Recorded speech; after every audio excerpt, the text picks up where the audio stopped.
wells that are feasible. The non-feasible we have just neglected. Energy equals power multiplied by 5.5 hours. What is 5.5? Is the average annual generation time for the PV system within Palestine and I think in Jordan and the Middle East area. This is average daily between winter and summer. In winter we might reach 8, in summer we might reach 8 or 9, in winter we might reach 3. But in average it is 5.5 because we are working collectively over there. Yes. Okay. Energy savings were converted to cost based on the prices of electricity and fuel, because we all know that wells are operated by fuel and operated by electricity. Also, the ratio between the operation by generator and operation by utility was considered for calculating the savings. Based on those cost savings, the payback period for each PV system and for all the project F implemented was calculated as well. The capital cost was estimated of the PV system. Now the findings, we have 266 municipal water wells. The pumping capacity averaged 79 cubic meter per hour, overall 21,014 cubic meter per hour, the average for the overall for all wells. Construction area range from 15 meters square to 15,000 meters square. The total power demand for all wells is 11 megawatt approximately. And the power generator availability, most of the wells have standby power generators, 226 out of 266. The daily operation hour in average 11.67 hours divided or distributed to 8.52 hours on utility and 3.24 hours on power generator. The daily electricity consumption for all wells is estimated as 135 megawatt hour as an energy, not power. The estimated daily cost is 21,437 USD for operating the whole wells. Also, the map, this is a map showing all the municipal wells across the Gaza Strip. And for the market analysis main findings,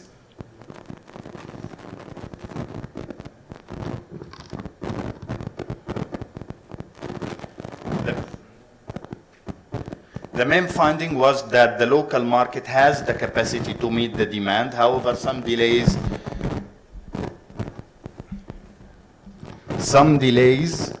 in the entry of the materials equipment might happen due to the Israeli restrictions. Prices of PV technology dropped by about 50% during the last 3 years due to the increasing competition within the market. At the institutional level, the PENRA, the Palestinian Energy and Natural Resources Authority regulations and the standards are still not clear, especially when speaking about PV at household level. At the institutional level, there is some regulations, but they are very strict. I mean, in exchanging electricity between PV and utility, they are very strict. The chronic electricity shortage affect the functionality of some PV technologies, as these technologies need utility grid as a source for function. The lack of skilled technicians, the PV technology is a relatively new technology for the Gaza Strip. For the on-grid PV technology, which is the most suitable for operating the municipal water wells, the inclusive price of 1 kilowatt is estimated at 1,800 USD. I see some, yeah, okay. This was found from the market analysis. This technology is preferred for the low maintenance cost related to the replacement of battery bank from time to time. This is preferred for water wells in order to avoid the battery bank.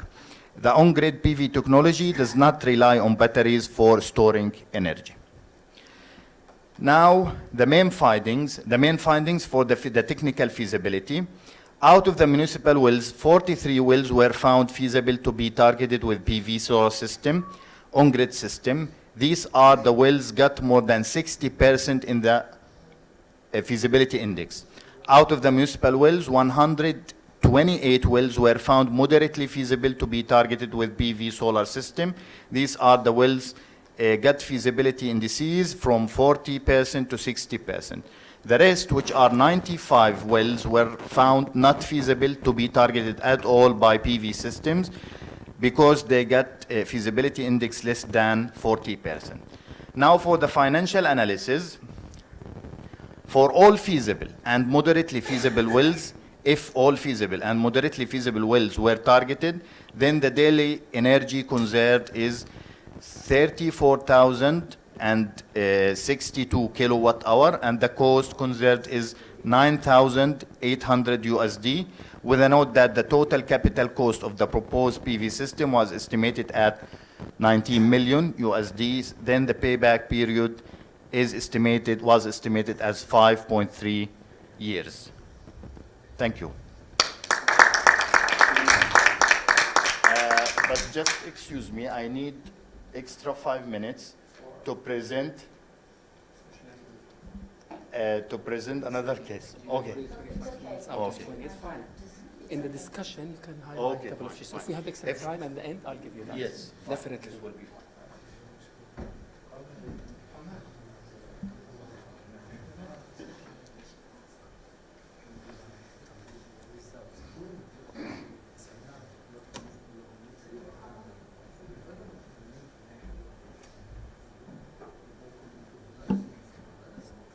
The second presentation will be about turning waste into work in Zaatari refugee camp by Mohammed Shushan from Oxfam also. He's a graduate from Balqa Applied University as a mechanical engineer, started as a trainee at King Abdullah II Design and Development Bureau, then volunteered at CARE International in Azraq Camp and City of Azraq, supporting high school students with math and physics sessions. In 2016, he joined Oxfam team in Zaatari Camp as recycling officer. Please.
Good evening. My name is Mohammed Shushan. I'm working with Oxfam in Zaatari Camp as a recycling officer. Today I'm going to speak about the recycling project in Zaatari and other projects of solid waste management. And we are going to speak about some interesting numbers. 2,158,144, 144, and we will figure out what are these numbers. Tamam. So recycling matters, recycling it matters. This is how Oxfam turning the waste or trash into opportunities. This is, I have 3 projects now to speak about. This is the first one, Oxfam's recycling project in Zaatari refugee camp. So it began when people started to flee violence in Syria in 2011. Hundreds of thousands arrived neighboring Jordan, with many finding safety in Zaatari refugee camp. In terms of municipal services, solid waste management was identified as the top priority in municipalities in the northern governorates of Mafraq and Irbid. followed by water, sanitation, and infrastructure. The influx of Syrian refugees increased solid waste volume by 340 tons on a daily basis. Just in Mafraq alone, refugees contributed almost more than 60 tons on a daily basis. Tamam. This is Za'atari camp. Za'atari camp, which opened in 2012, is the largest refugee camp in Jordan. The camp is divided into 12 districts with total area 5.2 kilometers square. Now we have around 75,000 refugees inside of the camp, more than 75,000, and it represents 12% of the refugee population in Jordan. This is the map of the camp, and here on right we see the District 8 center. We have 2 recycling center, and on the left it's District 11 recycling center. Tamam. This is Jassim. He's a technical team leader in District 8 recycling center. He used to own a recycling business in Syria. He was responsible to take the recyclable materials from Damascus landfill. So now he's a volunteer with us under the Cash for Work program. He gets 2.5 GOD per hour as a salary in his role with Oxfam. Tamam. So what did Oxfam do? Tamam. Between August 2015 and June 2016, Oxfam implemented a recycling project as a pilot in just 1 district. After June 2016, we expanded the project to cover 6 districts, half of the camp. This was District 8 Recycling Center. It was the first center that we implement. The concept was simple. The families sorting their waste into for 2 types, the organic waste and the recyclable materials. And these recyclable materials are collected through the trolleys or the trolley workers who are collecting these materials from household level and bring it to the recycling centers. Tamam. So this is just a brief of the Cash for Work program. So due to the lack of income generation opportunities for refugees in Za'atari camp, Oxfam used Cash for Work as a way to provide refugees with income. So Oxfam designed the waste collection process to be as human intensive as possible. So now we have 108 trolley workers who are collecting the waste from household. We use trolleys and to provide more opportunities for refugees there instead of using trucks. Tamam. So the recycling project now covers all 12 districts, 100% of the camp. Also, we cover some NGOs offices. So approximately 100% of the camp population participates in this one at a time, at least. So a massive awareness campaign was conducted in early 2017. 144 women participated with us under the Cash for Work program as a community mobilizers. They visited the households. We have 13,000 households in Za'atari camp. So they promote the idea of recycling, the benefits of our projects, and why we do this project. Tamam. We distributed 30,000 plastic bins for, it was recycled ones, 2 for each household. So they are going to separate their waste, as I mentioned, for 2 types, the organic materials and the recyclable ones. Tamam. Here we are going to see the recycling process. This is the house-to-house collection. And here it's collected and conveyed to the recycling centers.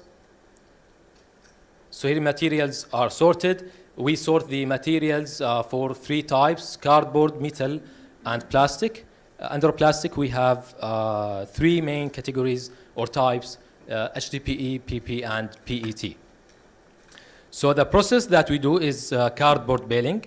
We have a baler for cardboard it's like a reduction of volume to make it easy to be stored and to be transported. And this is the hard plastic. we have a shredder. We shred the HDPE and PP.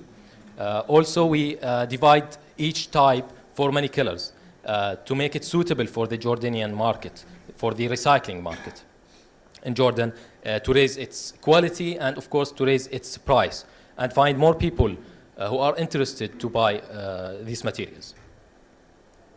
And this is iron. We have an iron baler for the light metal, and we have also the heavy metals that we can't bale. Plastic bottles, the PET, we just bale it also because it needs a special shredder. Tamam. After that, we sell these materials through framework agreement. So we have a framework agreement with some companies, and it's like a tender, and we choose the winner based on the price of these materials and the service. Right. So the waste is sorted at households. So we collect the recyclable, and it goes to the recycling centers. And here we have the also the organic waste. Now it's Oxfam is responsible to collect the organic waste. District 11 Recycling Center, which we implement in 2017, and this is District 8 Recycling Center. Tamam.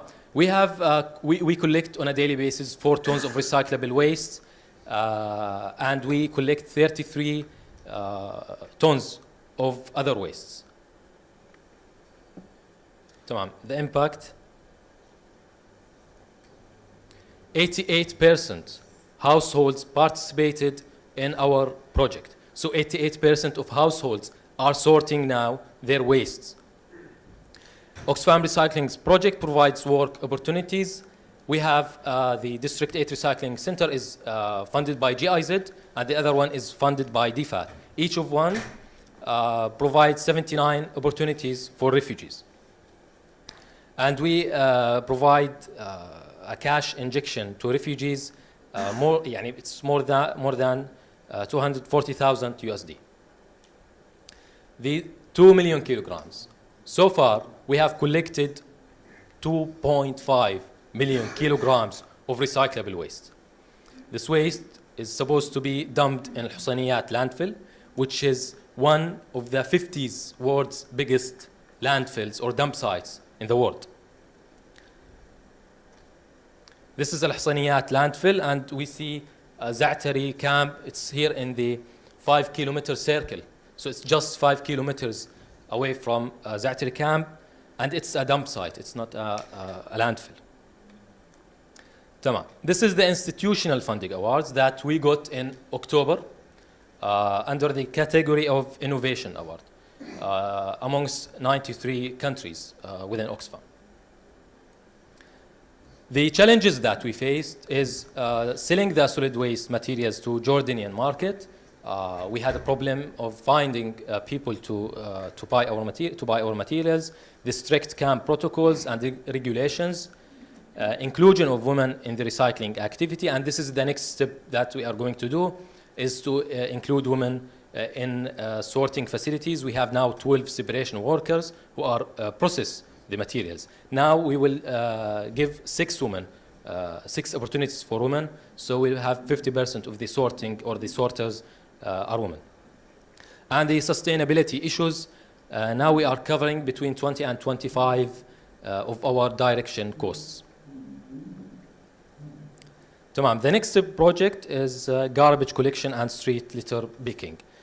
In August 2018, Oxfam took over the garbage collection and street litter picking activities.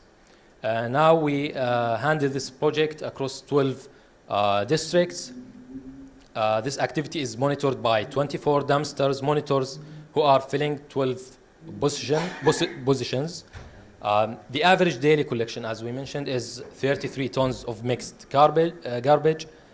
And Oxfam pays the current contractor 25 GOD per ton for collecting the garbage and dumping it in Al-Hussaniyat landfill, and 20 GOD for the garbage collected and sent to FAO facility. FAO now they are implement a MERF facility. They are interested to collect the organic waste and making compost, and they are planning also to make biogas. So we are supporting them by sending these materials to their facility.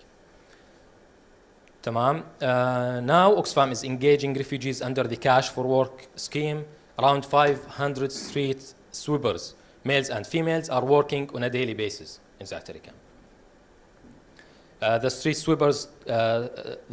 sweepers teams are led under supervisors. They are 42,